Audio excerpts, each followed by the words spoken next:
Бяцхан өрхөн үзэгчтэй 80 сэдв нэвтрүүлгийн маань ээлжид дугаар та бүхэндээ яг одоо хүрэхэд бэлэн боллоо. За хаврын өөр орсон энэ сайхан өдрүүдэд бид энэ цаг агуурынхаа сайхан байдлыг мэдрэхээр Эко телевизийн дээвэр дээрээс өнөөдрийн 80 сэдв нэвтрүүлгээ эхэлж байгаа юм. Ингээд анхаарлаа хандуулна.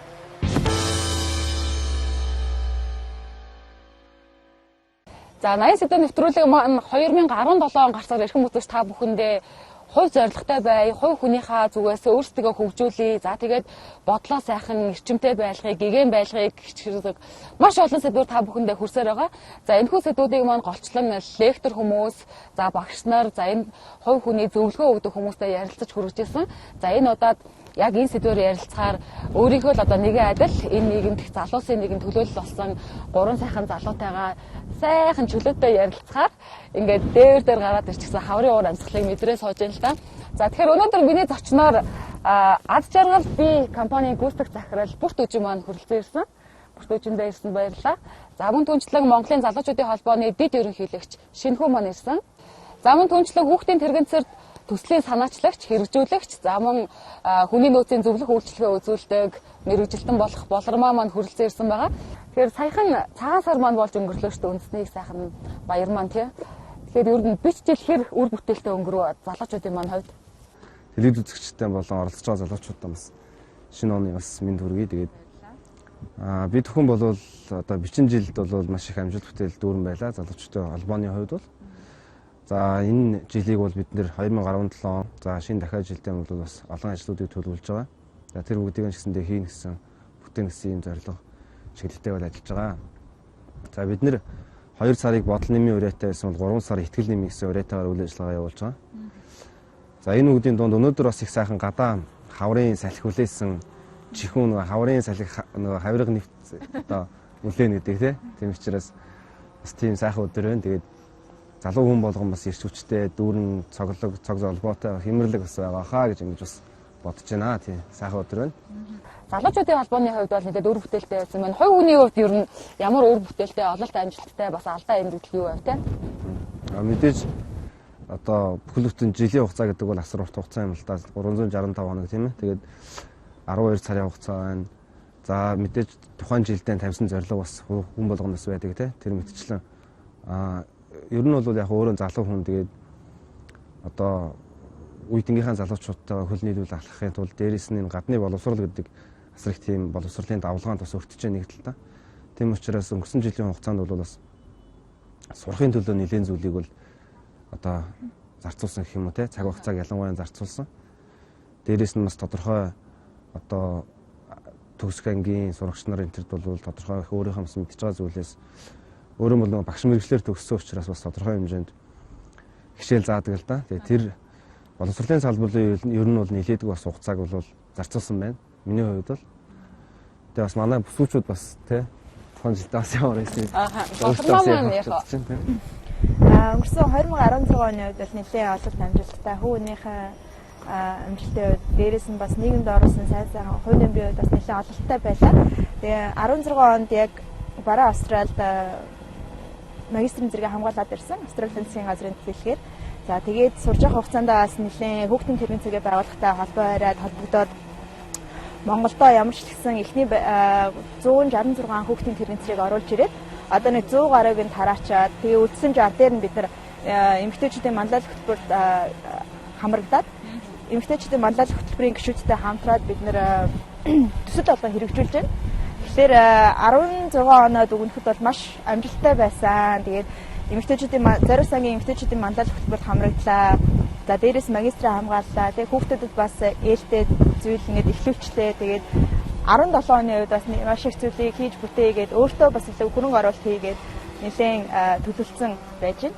За юуны өмнө Аз жаргал бие гэдэг одоо энэ компаниа танилцуулах хэрэгтэй гэж бодож байна л да. Тэгээд энэ маань бол нийгэм дээлтэй чиглэлийн нийгэм дээлтэй бизнес гэж одоо байдаг. Дэлхийн нийтэд одоо хөгжсөөр ирсэн тийм бизнес. Тэгээд нийгэм дээлтэй бизнесийн чиглэлээр үйл ажиллагаагаа эхлүүлээд 1 жил 10 сарын хугацаа үзэж байгаа энэ компани. Тэгээд тодорхой хэмжээнд ямар ч байсан одоо зүгий гэдэг нэртэй юм зүгий гэдэг амтнаас одоо урам зориг авсан юм төслийг эхлүүлээд энэ маань болохоор яг нийгэмдээ ч ээлтэй ажиллаж байгаа ажил хэсэгтэй ээлтэй хийж байгаа бүтээгдэхүүн үйлчлэгийн өөрөө үйлчлүүлэгч хэрэглэгчтэй дээлтэй байх ийм 3 талын одоо ашиг тустай байх зорилгоор ингэж анх эхлүүлжсэн. Тэгээд за бичгийн жилийн хувьд гэх юм бол бидний хувьд бас маш олон гарааны бизнесүүдээ эхлүүлсэн байна. Дээрээс нь нэлээд багаараа амжилттай одоо зорж ажиллаа тэр зорьсон зорилтуудаа биелүүлсэн байна. Тэгээд дахиад жилч гэснээр бас ялгаа авахгүй бидний хувьд маш олон боломжууд гарч ирсээр байна. Тэгээд тун удахгүй бас Финляндад болох гэж байгаа тийм одоо гарааны бизнесүүдийн дэлхийн гарааны бизнесүүдийн хүмүүтэй ийм тэмцээн уралдаанд орох гээд манай байгууллага бэлтэж байгаа. Тэгэхээр ерөнхийдөө бол сайхан байна. Үгүй нийгэм дээлтэй бизнес гэж ер нь ямар бизнес гэдэг юм бэ? Яг social enterprise гэж нэрлэдэг. Social enterprise гэхээр яг зөвхөн ашиг орлогын тухайн одоо бизнесийг эрхэлж байгаа хүний халаас руу орох хэрэгтэй биш ээ. Энэ бол эргээд ямар нэгэн нийгэм дээлтэй үйл ажиллагаа руу эсвэл дахиад нэг ажлын байр бий болгох тийм ажил руу орж явах ёстой маа гэдэг ийм одоо зорилго чиглэлтэй байх ёстой юм л да. Тэгээд дэлхийн нийт дээр бол одоо 10 жилийн өмнөөс эхлээд 10 гаруй жилийн өмнөөс эхлээд хөгжөөд эхэлсэн. Монголд болохоор одоохондоо ойлгох хамгийн анх одоо хөрөнгө оруулагч нартай уулзаад гарааны бизнес эхлүүлэх гээд явж байхад бол ерөөсөө одоо шоолох ч юм уу тий одоо ойлгохгүй байх тийм маш олон зүйлүүд гарч ирсэн. Тэгээ ямар ч байсан бидний хувьд одоо Big Cafe гэдэг coffee shop байгаа. Тэрний 2 дахь салбараас өнгөрсөн жилийн амжилттай нээсэн. За тэнд бол нийтдээ бараг 14 хүн ямар ч байсан ажилтай байж байна. За тэрнээс гадна дахиад Blue гэдэг Монголд үйлдвэрлэж байгаа хувцсны брэнд байгаа. Тэрний ард бас одоо эдэлчин ээжүүд ажилтай болдог гэдэг ч юм уу тий. За тэгээд Believe гэдэг зүгийн балны бас ийм project одоо төсөл байгаа. Гэх мэтлэнгээр ингээд бидний бодож исэн зүйлүүд өнгөрсөн жил бол одоо маш амжилттайгаар хэрэгжсэн. Одоо энэ жил бол нэлээд цар хүрээгээд хэлээд илүү олон хүнд энэ ашиг тустай байдлыг хүргэх ёстой ийм жил болох байх гэж бодож байна.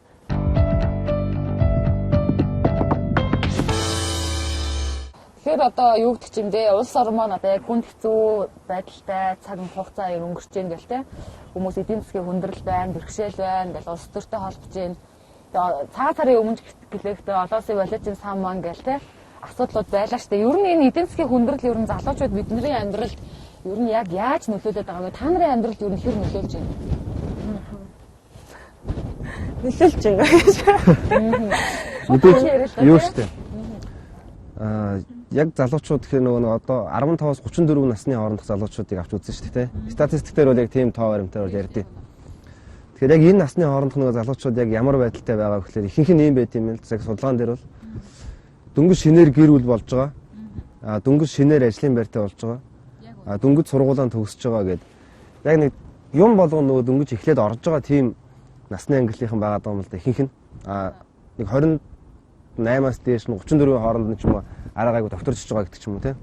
Тэгэхээр ялангуяа эдийн засгийн хүндрэлтэй байгаа энэ үед бол бүхэл байгууллагууд бол одоо бүсээн чангалцсан. Яг үннийг хэлэхэд бол тийм ээ. Цалингаа нэмэхгүй байгаа.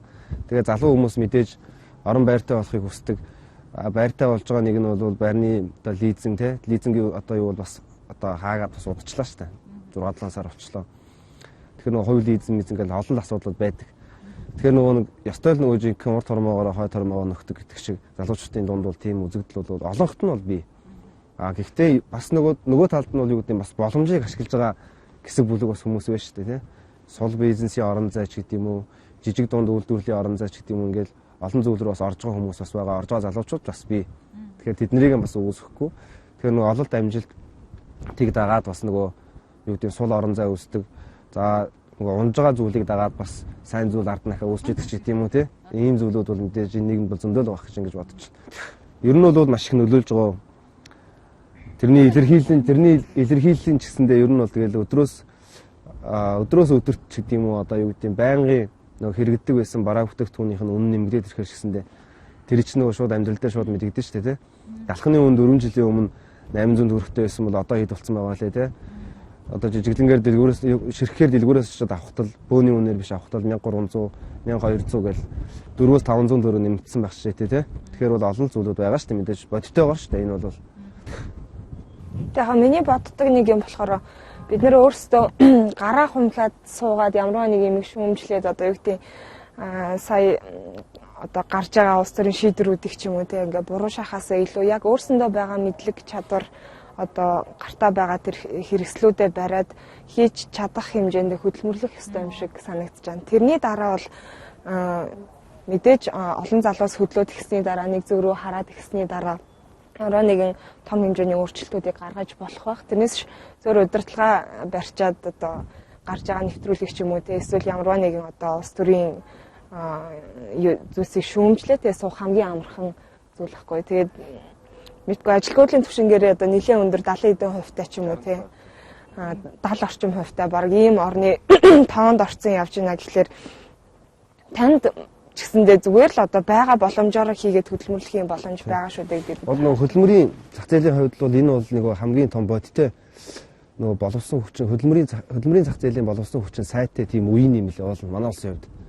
Яг нөгөө залуучууд нь хамгийн олон хувийн одоо хувьд нь байгаа тий 50-аас дээш хувь нь бараг ажлын одоо байртай болох хэмжээний тийм хэмжээтэй.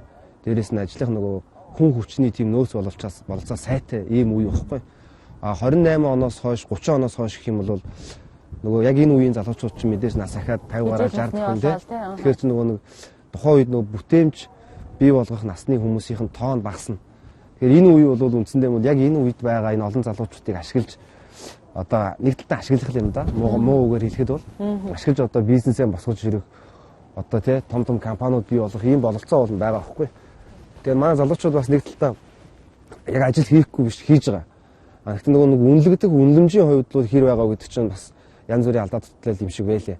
Бид нэг өнгөрсөн 14 онд 2-3 жилийн өмнө нэг зүйл санаачилсан. Тэр нь юу гэсэн гэхлээр цагийн ажилтны дэвтэр гэж гаргасан байхгүй. Тэгээд тэр цагийн ажилтны дэвтэр гэдэг зүйл өөрөө юу хийх ёстой гэхлээр тухайн оюутан, тухайн залуу хүн хаана ажил хийж ин тэрийг нь бүртгэн. Тэр нь эргээд яг ажлын байранд гарахад нь ажлын туршлага болдог тийм системийг бүрдүүлчих гэж жоохон хичээсэн. Гэхдээ энэ бол маш сайн хэрэгжиж байгаа. Одоо бол нэг 6000 орчим хүмүүс бол цагийн ажилтны дэвтэртэй болсон. 1000 орчим нь бол маш идэвхтэй ингээ ажиллаж байгаа. Тэгэхээр нэг талаа ингээ ажиллаж байгаа гэсэн нөгөө хууль 100% хэр байх уу гэдэг дээр бас их алдаа дутагдал байдаг л да. Яг манайд бол тухайлсан цагийн ажилтны тухай хууль гэж бол байхгүй. Тэгэхээр энийг бас нэг талд маш сайн хийгээд цагийн ажилтны тухай хуультай улс байл л Солонгос ч гэдэг юм уу Япон ч юм уу те маш сайн цагийн ажилтнууд бол маш сайн үнэлдэг. Нэг цагийн цалин дунд чинь тэд байх хэвээр яг бүр заагаад өгчдөг те. Доотлын хэмжээг нь зааж өгдөг ч юм уу. Манайд бол байхгүй учраас нөгөө янз бүр байгаад байдаг. 3000, 5000, 10000 энэ төр гээд тиймэрхүү талууд бас байгаад байдаг. Тэр юу нэг багш нөгөө нэг түрүүний асуултнаас өөр хазаагаа авсан тий. Одоо жишээлбэл би 1-р курсээс эхлээл мэрэгчлэрээ ажилласан мөртлөнгөөсөө миний оюутан багтаа хийдэг байсан тэр ажлын нийгмийн даатгалын шимтгэл авдаг байсан мөртлөнгөөсөө тэр одоо байдгүй. Тэр тэгэхээр бас шудраг бусал тогтолцоо байгаа даа шүү тий. За түрүүчийн асуултад болормоо маань ер нь яаж харж ийн эдийн засгийн хямрал ер нь болормоогийн маань амьдрал яаж нөлөөлж ийн?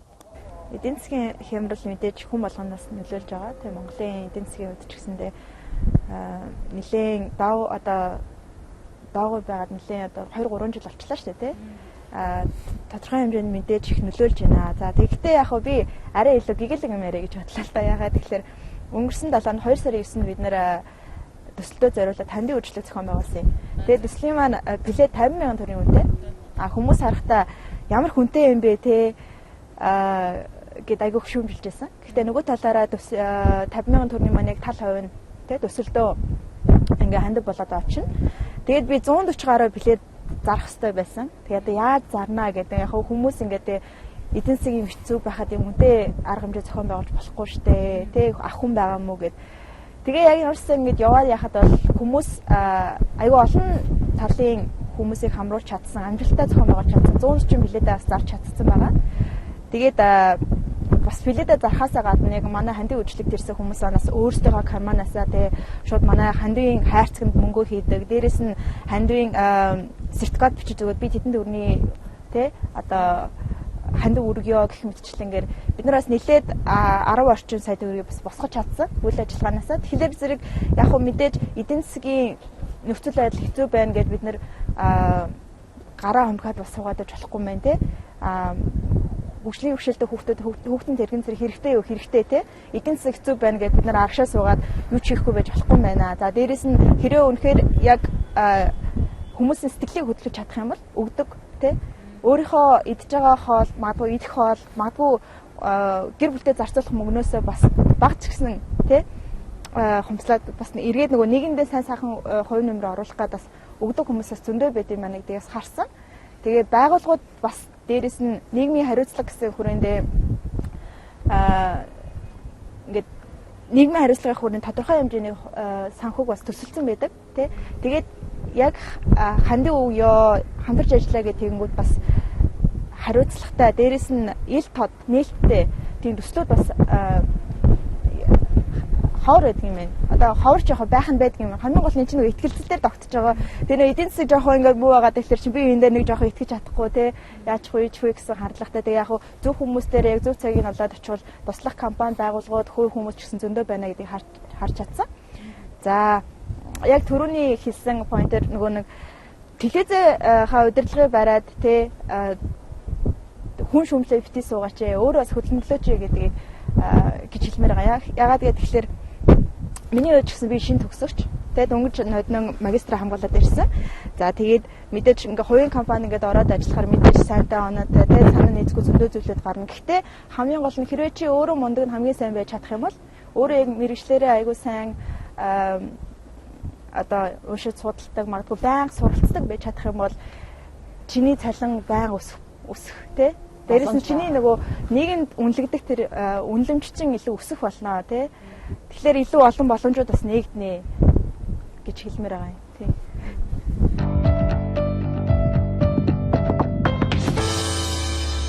Би нөгөө хямрал яаж нөлөөлж ийн гэж яагаад асуусан гэж албаар асуусан байхгүй юу? Нөгөө хүмүүсийн нэг тийм гомдолсон хариу хэлэх нөө гэж албаар асуусан байхгүй юу? Гэтэ би яг зөв хүмүүсээ урьдсан юм шиг байна. Өнөөдөр яг одоо ярилцлагын гол утга учир эндээс залуучууд маань ч гэдэг юм уу хүмүүс маань телевизээр үзэж байгаа үзэгчд маань юу олж аваасаа гэхэлэр нэг өөдрөг бодолтой бай тээ. Өөрөө хөдөлмөрлөхгүй ээжээж ингээл унжигаал гоншигноод гэдэг шиг байлгүй ингээд өөдрөг бодолтой байя гэдэг үднээс яг энд сэдвээр ярилцъя та гурыгаа урьсан юм л да. Тэгээ зөв хүмүүсээ урьсан юм шиг байна. Тэгээ өнгөрсөн сард нөгөө залуучуудын холбоо бас нэг яваадсан шүү дээ. Бодол нэвээ гэдэг нэг яваадсан тий аян яваадсан тий. Тэр шиг л ер нь утга нь ойролцоо юм шиг надад санагдаад байна тий. Өөдрөг бай, эргээр бодъё гэдэг шиг тий.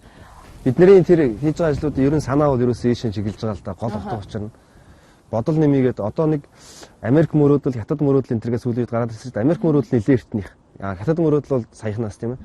Тэгэхээр Монгол залуучууд ямар мөрөөдөлтэй Монгол мөрөөдөл гэж байд юм уу байхгүй гэдэг дээр нэлээд олон одоо хүмүүстэй олон залуучууд бол бодож эргэлзэж хайж исэн. Тэгээ бид нар ер нь энэ жилийн хувьд нөгөө залуучуудын холбооны өрөөч нөрөө нэмий гэдэг өрөө байгаа. Тэгээ 1 сарыг ухамсар нэмий, 2 сарыг бодол нэмий, 3 сарыг итгэл нэмий, 4 сар сэтгэл нэмий гэдэг.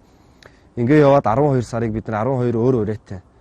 Сар болгоны өрөө маань өөрөө юг хайж байгаа гэхэлэр тухайн үгнийхээ үн цэнийг утга учирыг бид нар хайж яг Монгол залуучууд тэгвэл өөрөө ямар ухамсартай юм бэ?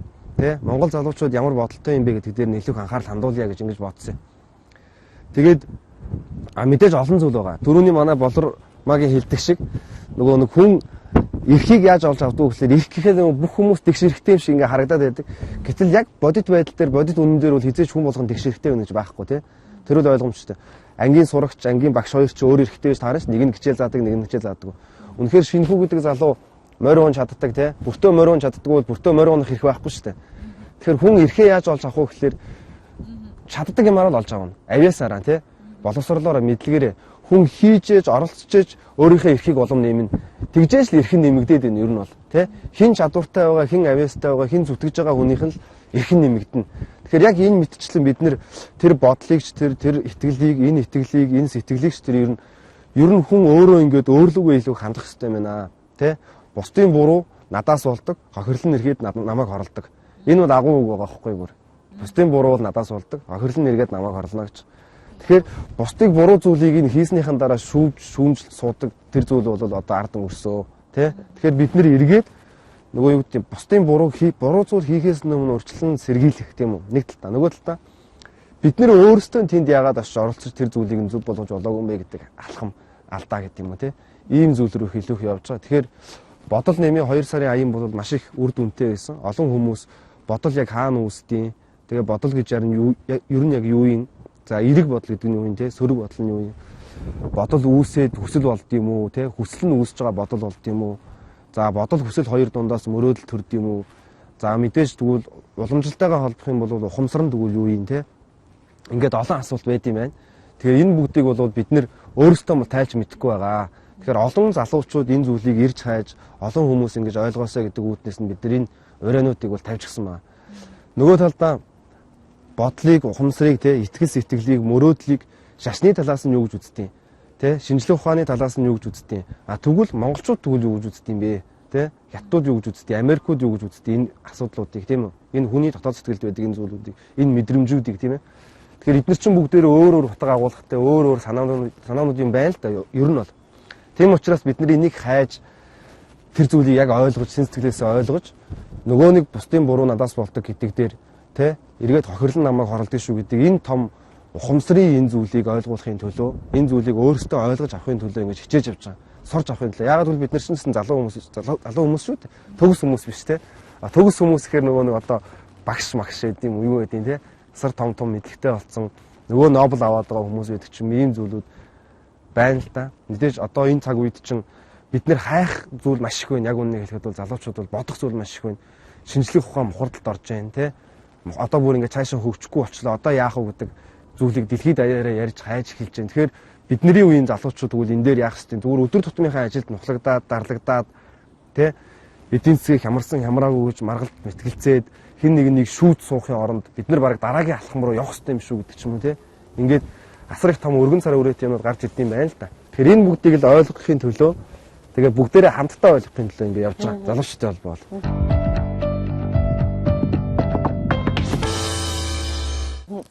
Энэ бүгдийг яг нэг ойлгуулмаар байдаг нэг хэсэг бүлэг хүмүүс байна те. Нэг жижигхэн юм дээр бүгдээрээ нэг саналаа хэлчихв. Миний бодлоод байгаа. Facebook дээр ч юм уу те ингээд олон нийтийн сүлжээнд айгүй нэг тийм хар бараан комент үлдээдэг. Эсвэл нэг альва нэгэн болж байгаа юм дандаа буруу талаас нь хардаг нэг тийм хэсэг бүлэг залуучууд байдаг те. Энэ хүмүүсийг ер нь яаж ойлгох юм бэ? Олонний өвч олонгүй далаа бүгдээрээ гой саналаа хэлээдэх үү? Юу гэж бодож байна? Хүний нөөцийн нөгөө мэрэгчлээ хүний хувьд бас нөгөө хүний хөгжил тодорхой шатлалтай байна л да тий. Яг онлынхын хувьд ганц нэг юм ярих нөгөө Масловын хэрэгцээний шатлалын онол гэдэг байгаа юм. Тэр нэг юм гурвалжин байгаад байгаа тий. Тэрний хамгийн доотлын үндсэн ирсэн одоо аюул одоо дийдэж уух буюу тий. Нөгөө яг жинхэнэ хэрэгцээр ингээд хангагдах. Тэгээд тэр нь хангагдчихэж яг дараагийн шатлал руу одоо нөгөө 5 шатлал байдаг байхгүй. Тэгээд зүгээр яг уу эргээд ингээ харахлаар хүн болгоо ингээд тодорхой амьдралынхаа төвшин өөр шатан дээр яваад байна тий. Тэр хүмүүс магадгүй өнөөдөр сошиал медиагаар гарч байгаа бүх юмнуудад амар өөрөө их уур бухимдалтай. Тэгээ тэрийг илэрхийлэхгүй бол рус тайван байж чаддаггүй. Магадгүй яг тэр шатлал дээр явж байгаа бол тэгэл илэрхийлэхээс өөр аргагүй тий. Бид нар магадгүй өөр шатлал дээр явж болох юм тий. Тийм учраас бид нар харахтаа болчоосоо ч юм уу те гэж боддог. Гэх мэтчлэнгээр нийгэмд бол тийм хүмүүс байсаар л байх болно. Би яг өнөөдөр өглөө нэг хүмүүжүүлж чадахгүй бас эргээд нөгөө талаараа тийм хүмүүс байж ч нийгэм урагшаа явдаг гэж боддог. Яг тэгэхээр өнөөдөр би шүүмжлүүлээд тэ доромжлуулаад магадгүй чийстэй амар муу байна гэж хэлүүлээд тэгэх юм бол би тухайн үед надад сэтгэлд хэцүү байна. Гэхдээ эргээд энэ нь надад сурч өгөх, өөрийгөө засах боломж олгож байгаа байхгүй. Тэрээ бүгд чи мундаг байна, чи сайн байна гэдэг хэлэх юм бол би хаанаас суралцах юм бэ тийм үстэй. Тэгэхээр магадгүй тийм хүмүүсийг бид нараас хүлээн зөвшөөрөх хэрэгтэй ах гэж бодож байна. Эргээд нөгөө олон янзын сэтгэлгээ, олон юмыг нэг талаас нь олон талаас нь харж иж бид нар өргөшилж чадна те. Тэгэхээр сүрэг юм бас байна. Байж иж бид нар эрэг байх хэрэгтэй маа гэдгийг ойлгож эхэлж байгаа шүү дээ. Ойлгодог шүү дээ. Тэрэн шиг байх хэрэгтэй болов гэж бодож байна. Гэтэ мэдээж нийгэм бас нэг те харьцаа те магадгүй нэг 100%-аас магадгүй нэг 20% за одоо 10% тийм байгаад те. За магадгүй нэг 60% пост эрэг байх юм бол одоо бас нэг гэгээлэгч юм шиг те. Одоо World Happiness Report гэдэг дэлхийн улс орнуудыг аз жаргалын индексээр жагсаадаг тийм жил болгон гардаг тайлан байдаг л та тийм тэрэн дээр 2015 оны байдлаар Монгол улс цууж жагсан гэдэг хэвгүй 157 орноос гэсэн. Тэгээд нэгт болохоор дандаа Скандинавийн орнууд одоо Норвег, Швед, Швейцар, Финлянд гэдэг ч юм уу тийм. Тэгээд тэд нэр дээр ингээд асуугддаг асуултууд нь яг тэр судалгааг нь задлаад харах юм бол маш сонирхолтой тийм. Жишээ нь та 7 хоногт хэд удаа инээдэг вэ гэдэг ч юм уу тийм. Хэд удаа бухимддаг вэ гэдэг ч юм. Тиймэрхүү асуултууд орж ирнэ. Мэдээж яг нөгөө нөлөөлж байгаа үр дүн дунд нь одоо жишээ нь нийгмийн халамж гэдэг ч юм уу тийм. Тэгээд дотоод нийт бүтээгдэхүүний одоо эдийн засгийн эзлэх хэмжээ гэдэг ч юм уу тийм. Тиймэрхүү зүйлс орж ирдэг тийм. Зөвөр яг бодохдоо би ч гэсэн дэлхийн хамгийн аз жаргалтай орнуудын нэгт амьдрмаар л байгаа хгүй юу. Одоо яг нөгөө нэг хувь үзэл байгаа штэ. Хүн болгон одоо өөрөө аз жаргалтай байх гэдэг юмны талаар араас явж байгаа.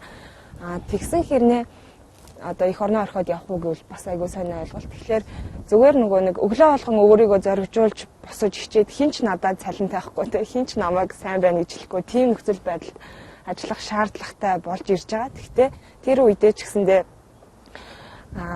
яагаад амьдарч байгаа улс орноо дэлхийн хамгийн аз жаргалтай орн болгохоо жоохон ч гэсэн хувь нэмэр оруулж болтгүй юм бэ гэдэг талаас нь ингээд хараад өглөө болгон сэрхээр хамаагүй өөр тийм үр дүн гарч байгаа.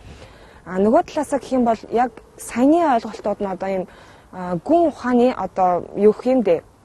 Жишээ нь уур бухимдал эсвэл одоо баяр хөөр гэдэг ч юм уу тэр зүйлс болохоор сэтгэлийн хөдөлгөөн гэдэг зүйлд орд юм л да. Гинт одоо хөдөлдөг тийм зүйлүүд. Тэрийг зүгээр хүмүүс ажиглаж сурах хэрэгтэй юм байна. Зүгээр би нэг мундаг хүнээс сонссноо ярьж байгаа шүү.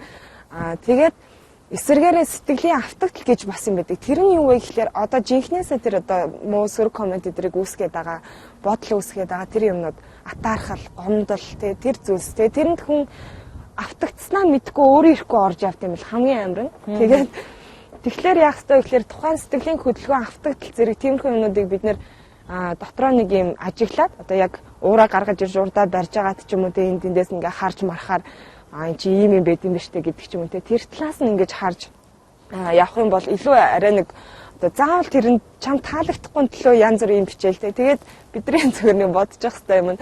Одоо зүгээр мөрөөрөө ажиллаж явж байгаа мөртлөө маш олон хүний зүгээр шүүмжлэлтөнд амьдраад ингээд явж байгаа. Тэгээд тэр болгонд одоо эргэж хараад эхэндээ бол надад айгүй хэцүү санагдал те би зүгээр л ажиллаж штэ яагаад ингэж бодож байгаа юм бэ гэл тэр болгонд ингээд хариу өгөх гээд байдаг байж сүүлдээ юу гэж бодсон бэ гэхээр хүн болгоны одоо нэг тийм амьдралынх нь бьюти буюу сайхан тал байгаа. Одоо таны хийж байгаа ажил, таны хийж байгаа ажил, таны хийж байгаа ажил гэдэг ч юм те. Тэр тань таалагдахгүйсэн ч гэсэн тухайн хүнд beautiful байна те сайхан байна, эрэг байна гэдэг тэр талыг хүлээн зөвшөөрчхөр нэг тийм одоо юм болгон дээр шүүмжлээл те чи нэг ихгүй яасан тэргээд ихгүй яасан гэдэг бодлоод алга болчтой юм шиг санагдсан. Тэгэхээр яг мэдээж бидний хувьд яг л ингээд нэг нэгнийхээ ирэхээр нөгөөхөө ирэх нь хязгаарлагдж байгаа юмнууд байгаа. Нөгөө талаасаа гэх юм бол байгаагаар нь альва юмыг хүлээж авах заримдаа хамгийн гоё гэдэг тийм талыг бас харчиж явах хэрэгтэй юм шиг. Шинхүүгийн маань юу гэж бодож? Ямар хүн ер нь хүнийг шүүмжлэх хэрэгтэй юм бэ гэхээр би тэгж боддог байхгүй дотроо. Ямар хүн гэхээр тухайн хүнийг шүүмжлж байгаа хүн тэр хүнээс илүү хүн байх хэрэгтэй. Тийм шүү дээ. Ядаж илүү ээж шүүмжлэх хэрэгтэй шүү дээ. Ер нь бол тийм. Чи тэрэн дээр алдчихлаа. Чи над дээрээ дутагдал гаргачлаа гэдгийг хэлж өгөх хэмжээнд байж ич. Одоо би бол дүүгэн бол шүүмжлэх хэрэгтэй байхгүй. Тийм. Тэгж бодож байна. Би бол тэгж бодож байна. Дүүгэн тийм. Миний наатан дээр чи тэгж алдчихлаа гэдгийг би хэлэх хэрэгтэй байхгүй. Тэгэхээр бусдыг шүүмжилж чинь гэдэг бол өөрөө шүүмжилж чинь гэдэг чинь өөрөө нэг талаа шүүжин гэсэн үг шүү дээ. Шүүж тунгааж чинь гэсэн үг. Нөгөө талаасаа бас юу шүүж тунгаана гэдэг чинь за бүртөө чи энэ дээр буруу юм хийсэн шүү те. Тэрий чинь би чамаа комментээр хэлээд өгчлөө шүү дээ. Тэгэхээр би чамаас илүү ажиж хэлхнээ дээ бараг л те. Би бол тийм санаа ер нь бол. Тийм байж тэр юудын нөгөө нэг эдийн засгийн юмн дээр, улс төрийн юмн дээр, бусад одоо хувь хүний өөрийнх нь амьдрал дээр мэдээж алдаагүй хүн шидэж байхгүй. Алддаг л байж таарна мэдээж хүн болго юм чинь. Тэр болгон дээр нь одоо яг хөө тэгээд нөгөө бид нар бол нэг олонний танил нэг айхтар тийм залуучууд биш учраас нэг шүүмжлэл өртөхөөс үүдгүй баг зэргийн шүүмжлүүд байж л тэгэл та тоодгүй л тиймэрхүү юмнуудыг бол тэгэхээр ерөн зүгээр шүүмжлэл хилдэг шүүмжлээ сурцсан шүүмж сайн хийдэг хүмүүс бол тэд нар бол тустай хүмүүс ээ. Тэгэхээр бидний үеийн залуучууд бол тийм шүүмж хийх гэхээс илүүтэйгээр шүт бараг тийм хүмүүсийг те илүү яваа хүмүүсээ мараа шүтэж явах хэрэгтэй. Би үл тэгж л бодож байна. Бас нэг ойлголт байдаг нь сайн шүүмжлэлийг бэлэг мэт хүлээж аваарай гэд бас нэг үг байдаг шүү дээ. Тэрэн дээр яг тэрийг ялгаж салгахтайгаа болчуулуулна. Тэгээ зүгээр л одоо яг тэр сэтгэлийн автаглуудаас болж байгаа те атаархаад зүгээр л нэг үг хэлж байгаа ч юм уу те тийм зүйл ээ нэ үнэхээр чамайг сайжраасаа гэж бодоод алдаач нь засгаж шүүмжилж гэнэ үү гэдгийг ялгах юм бол бас нэг өөр зүйл гарч ирэх. Бас нөгөө талаас хүн болгон алдчихж суралцдаг гэдгийг хүлэмжшүүлэх хэрэгтэй юм шиг. Дээрээс нь одоо энэ манлайлалын лидершипийн янз янзын ингээл юмнууд уншиж байгаа сүүлдээ одоо гарч ирж байгаа тэр нэг огтхон нь төгс биш манлайлагчгээ гарч ирж байгаа байхгүй юу. Тэгээ тэр нь ямар хүн бэ гэхээр удирдагч хүн эхлээд өөрөөгээ төгс бишээ би тэ та нар байгаа учраас та нар ингээд энэ зүйлүүд бүгдээ ингээд хийж одоо манай юм хүчрэх баг байгаа учраас би амжилттай явж байгаа шүү гэдгийг ойлгодог тий. Тэгээд дээрэс нь багийнхныгаа алдаа гарахыг хүлээн зөвшөөрдөг тий. Байх ёстой. Тэгжээж ингэ нөгөө бид нар урагшилнаа тий байн алдаан дээрээ суралцаад тэгэхээр зэрэг хүн болгон алддаг. Алдаа бол боломж. Алдаа бол дахиад чи өөрийгөө мундаг болгоод сайжруулах нэг боломж. Тийм болохоор эргээд нөгөө талаасаа багдгүй залуучдын холбооны хувьд гэсэн нийгэмд хүргэх мессеж маань хүн болгон алддээ шүү. Бид нар чи яг энэ тухайн хүний алдаагаа бити өмөр гэж байгаа шүү дээ. Тийм. Алдаагаа өмөрсөхгүй өөрийгөө өмөрч болно гэж байгаа байхгүй. Тэгэхээр сонирхол би нэг юм асууч. Өөрийгөө одоо тэгэл та. Би нэг юм асууч зүгээр. Та гурав юу гэж бодож байна? Итгэл гэж юу юм? Тэгээ итгэл гэж юу юм? Тэгээд итгэл ер нь хүний хаана үүсдэг? Юунаас үүсдэг тийм? Итгэл хаанаас юунаас үүсдэг? Тэрийг юу итгэл гэж юу юм? Та гурав итгэл гэж юу юм? Хүүхэндээ итгэх итгэл үү? Айлсгүй ер нь итгэл тийм. Санжаа Сүрэнгийн зориггой хэлснээр хүний итгэлийг алдахгүй хамгийн том одоо арга зам бол хэлсэндээ хүрэх гэж байна шүү дээ. Тэгээд тэр тохиолдлууд одоо хүний итгэл эвдэх тохиолдолд маш их гарч ийн л да. Жишээ нь миний хувьд бол одоо жишээ нь яг тэр нь өөрийн хувийн зохион байгуулалтгүйс болж байгаа алдаануудаас ч болж юм те заримдаа болохоор надаас ямар ч шалтгааллахгүй гадны нөлөөлөөс болоод одоо жишээ нь хүний итгэлийг алдах ч юм уу те тийм тохиолдлууд маш их гарч байгаа. Тэгээ тэр болгон дээр яаж ийн вэ гэхээр хамгийн гол нь одоо нэг responsibility гэдэг нэг англи үг байгаа даа. Тэрний нэг задлаад үзэхээр response өгөх ability гэж аахгүй юу? Одоо хариу өгөх чадвар тийм тэрийг л хэлээд байна. Тэгэхээр ямар нэгэн байдлаар жишээ нь хэлсэн үгэндээ байх гэдэг нь та өөрөө чадах хэмжээг тодорхойлж тэрийг л хэлчихээ гэдэг аахгүй. Тэгээ нөгөө хүн чинь тэрийг хүлээж суух нь шүү дээ. Одоо нэг итгэл гэхээр за окей энэ хүн одоо тий яг энэ хэмжээнд бол одоо ингэж хийх юм байна гэдэг ч юм уу тий. Тэгэхээр хариу өгөхгүй алга болцсны дараа яадаг гэхээр бүр хамгийн их итгэл эвдэрдэг тий. Жинхнээсээ бүр ингээд шилэн бөмбөлийг газар ингээ хаглаа дахиж эвлүүлэх ямар ч боломжгүй болох тийм тохиолдлууд үүсдэг юм шиг байна. Тэгээд аль болохоор нөгөө одоо ямар нэгэн байдлаар зүгээр тэр бол хамгийн тохиолддог зүйл. Зүгээр л юу ч хэлэхгүйгээр ажлаа хайж явдаг ч юм уу те. Юу ч хэлэхгүйгээр одоо ямар нэгэн асуудал үүсгэчээ тэгээд орхиод явцдаг ч юм уу те. Нэг аимхай зан чанарууд биш. Яг тэр бэрхшээлүүдийн урдаас итгэл алдсан тэр алдаануудынхаа урдаас жоохон зоригтой нүүр тулах хэрэгтэй юм шиг байна л да. Итгэлцлийн яг өөрөө айгүй мундаг хариултаа авах л та гэхдээ юу ч гэсэн миний бодлоор л мундаг хариулт гэж авах шүү дээ. Би мэдхгүй байхгүй гал.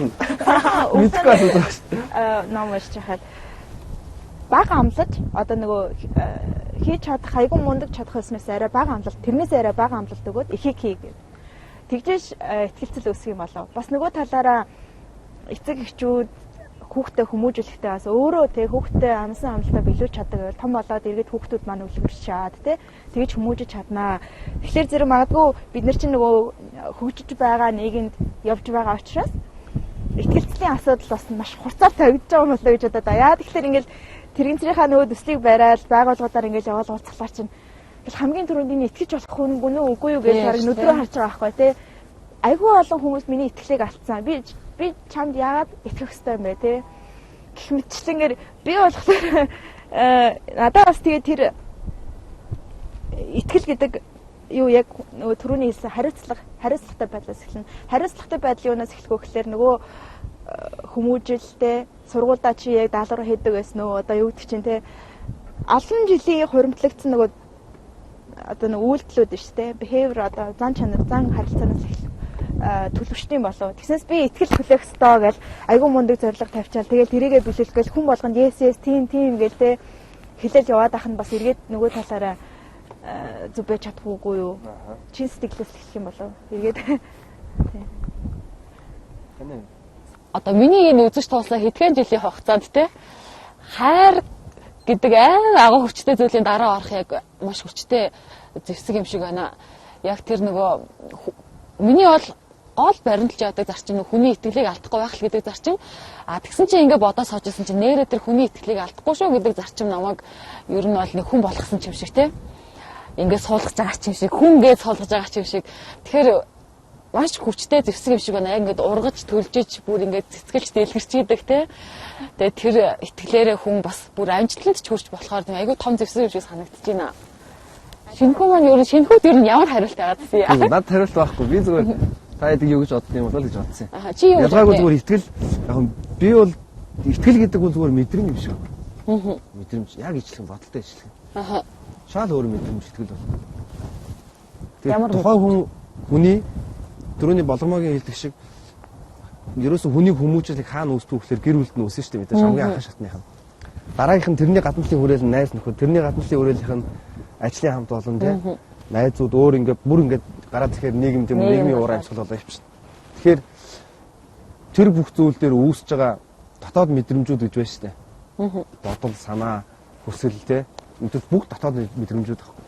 Тэр дотоод мэдрэмжүүдийн нэг нь итгэл. Тухайн хүний итгэл хэр их зөв байх, тухайн хүний итгэл хэр их одоо тий амаг вардан байх, хэр их шудраг байх нь бол ерөөсөө тухайн хүний нөгөө бидний хил заншнаар бол хүмүүстэн холбоотой юм шиг байна. Түүнс итгэл гээд нэг авцраад ингээ хүнд наагаад өгдөг юм бол биш. Дотор нь байдаг зүг мэдрэмжинд. Нэг мэдрэмжинд. Нэрээ нөгөө том мундаг сэхэтэн суутан хүмүүс юу гэж тодорхойлсон байдаг юм бол нэг олж уншия те. Бүр уншаа санагдчихлаа итгэл гэж юу вэ гэж. Хүмүүжил гэдэг дээр нэг нэмээд хэлэхэд би нэг сайхан уншижсэн сүүлийн үед уншижсэн юмнуудаа хэлье гэж бодод.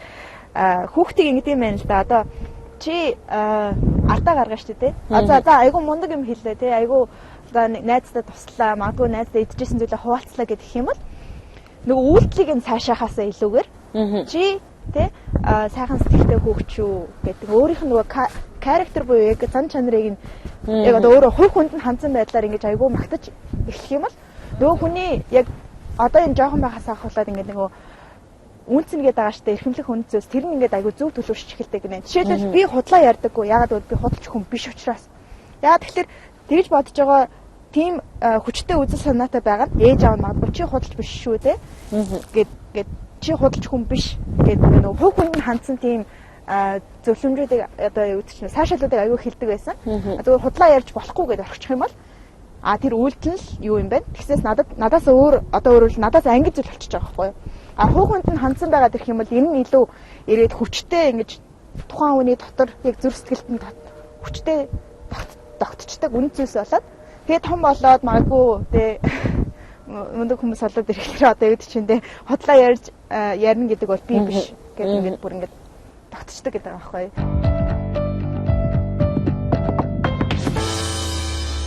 Одоо бид нар бол нэг тийм 80-аад оныхон 90-ад оны ихэнх ч юм уу те. Тэгээ бараг дунд насны хүмүүс болчих гэдэг чинь ерөөсөө. Тэгэнгүүт одоо ингээ хамт харьцаж байгаа эргэн тойрны ч юм уу, ажлын маань хүмүүс ч юм уу дандаа нэг бүр 90 оны төгсгөл хавцаа руу очсон. Бараг 2000 он руу очиж штэ бараг. Тэгээ миний нэг ажиллаж байгаа юм жоох сэтгэл татдаг юм шиг те.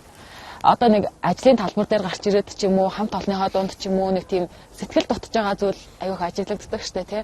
Тэгэхээр та нар маань ер нь хэрэг аливаа зүйл сэтгэлээ гаргаж байна. Тэгээд бидний үеийн залуучууд болоо биднээс дааврах залуучууд ер нь сэтгэл гаргаж байгаа байдалд та нар ер нь ямар дүгнэлт тавьдаг вэ? Яг жишээ нь ажилтнууд дунд ингээ харагдаж байгаа юм нь зөвхөн цалин авахын төлөө ажиллаж байгаа хүнийг өөрөдөг. Эсвэл яг бүр үнэхээр энд орж ирээд одоо яг өөрөө энэ байгууллагыг үүсгэн байгуулад хамт явж байгаа хүн гэдэг талаас нь харж байгаа хүн шал өөр гэдэг. Одоо чинь зүгээр бариста шүү дээ. Одоо кофе хийж байгаа нөхөр шүү дээ тийм. Тэгсэн мөртлөө нүдэнэгээд бүх юмаа хараад баг намайг загнаад тий одоо өөр хүмүүсийг хүртэл ингээд энд ингэж хандаж болохгүй гэдэг байдлаар ингээд явж байгаа хүмүүс олон бас байдаг залуучууд. Тэгээ яг хаа ерөнхийдөө хилээд явахаар ойлгочтой хүүхдүүд одоо ингээд энэ дээр сэтгэл гаргаж ажиллах хэрэгтэй тий энэ дээр яг өөрөмсөг байдал хэрвээ чи гарах юм бол илүү бүтээлч хандаж эхэлтий шүү гэдэг ч юм ингээд ярилцаад явах юм бол айгуу сайн ойлгох юм шиг санагдсан.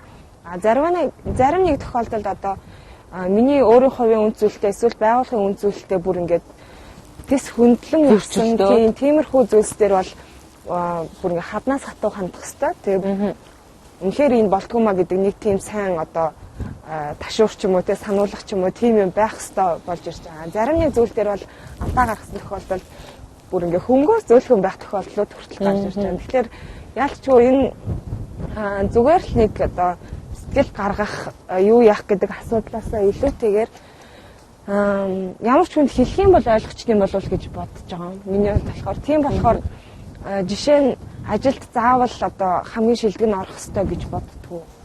Яагаад тэнд хүн болгон ажилтаа байж болтгүй юм те. Яагаад хүн болгонд боломж олгосон тийм одоо газар байж болтгүй юм гэдэг ч юм те. Тэр талаас нь харж байгаа.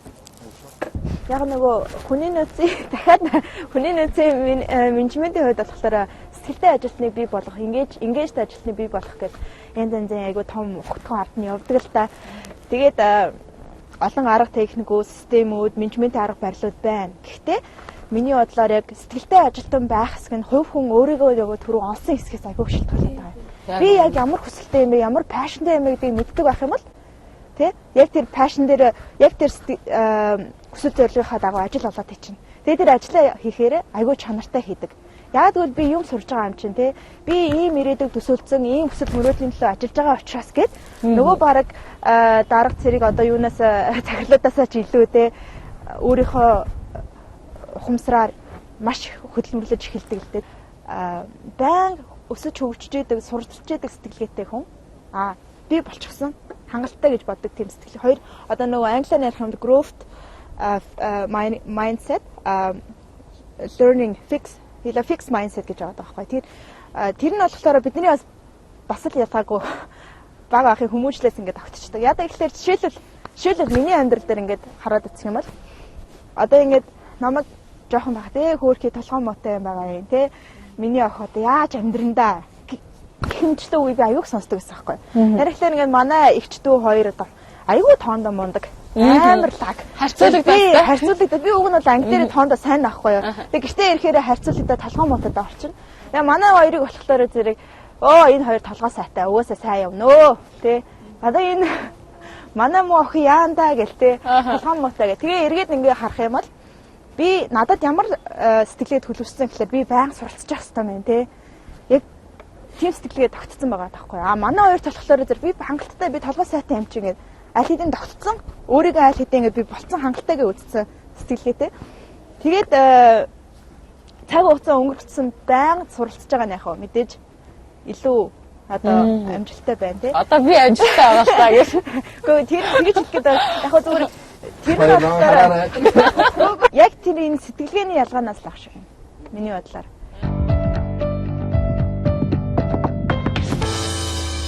Бид нар ер нь бол яг өнөөдрийн ярилцлага агуулгын өрөөнд маш илэн далангүй халуун дулаан ярилцж байна л да. Тэгээ одоо нэвтрүүлгийн маань цаг ерөнхийдөө өндөрлж байна. Нарч бас бууж байна те. Тэгэхээр сүүлийн нэг асуултаа тавиад дөрүүлээ нэвтрүүлгээ өндөрлөө те. Тэгэхээр бодол биелэлээ олдог, үг амьддаг гэж ярьдаг штэ. Тэгэхээр яг та нарын бүр амьдралд үнэхээр тохиолдсон те.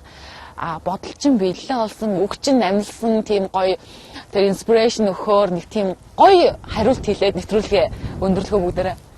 Би нэг ойдлогод ажилладаг байсан байхгүй. Тэгээ уурхаараа явж агиух ажилтаа дөнгөж төгсөөд орсон. Тэгээ 2 жил ажиллаад бүр яг нэг газараа тогтцсон юм шиг айгүй хэцүү мэдрэмж төрөөд. Тэгээд тухайн үед болохоор одоо цалин гайгүй өндөртөө байсан. Тэгээ өөр газар орчих ихлээр цалин багтаа ч юм уу те. Тэгээд би одоо эндээс яаж явах вэ те.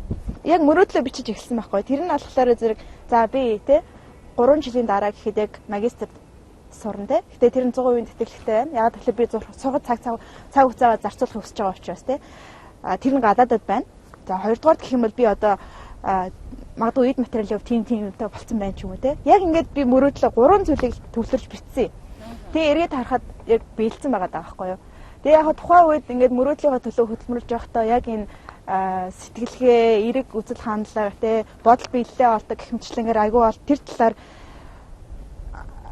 судалгаа яадаг, уншдаг, байнга хөгждөг гэсэн. Тэ магадгүй одоо secret-ийг уншдаг ч юм уу, тэ secret-ийн видеог нь үздэг ч юм уу. Тэгэхээр бодол биелэлээ олдог гэдэг бол миний хувьд маш зөв. Тэгээ чи цүрэг юм яриад байвал те өдөр болгон ч цүрэг зүйл тохиолдол хатна. Өглөө босоод чи те өнөөдөр айгүй өдөр сайхан байх болно, амжилттай байх болно гэдээ өөртөө итгүүлж чадах юм бол яг харахгүй ингээд хэцүү нөхцөл байдал дундаас ч гэсэндээ боломжийг олж хараад маш сайхан байдаг. Тэгэхээр зэрэг үргэлж нөгөө зөв үзэл хандлагатай, зөв бодолтой байх юм бол тэгээ эргүү илүү бас мөрөөдөж нөгөө ирээдүйг зөвгөнөж сайнаар зөвгөнж хардаг байх юм бол амжилттай байх болов гэж бодчих. Шинхүүгийн маань хувьд тохиолдсон. Би ч одоо бодож байгаа юм биелүүлчихдэг. байна. Сургуулийн төгсөөд яг сургуулийн төгсөө их сургууль төгсөхөөс өмнө диплом аваад тэр өдөр нь ажилд орно гэж төсөөд бодож ирсэн байхгүй өөрөө. Тэгээд тэрийгээ бүр 2 жилийн өмнө, 1 жилийн өмнө 3 дугаар курстын бичсэн байсан. Тэгээд тэрийгээ би сүйд олсон байхгүй. Тэгсэн чинь яг би сургуулийн төгсөөд диплом аваад маргааш нь ажилд орсон гэдэг.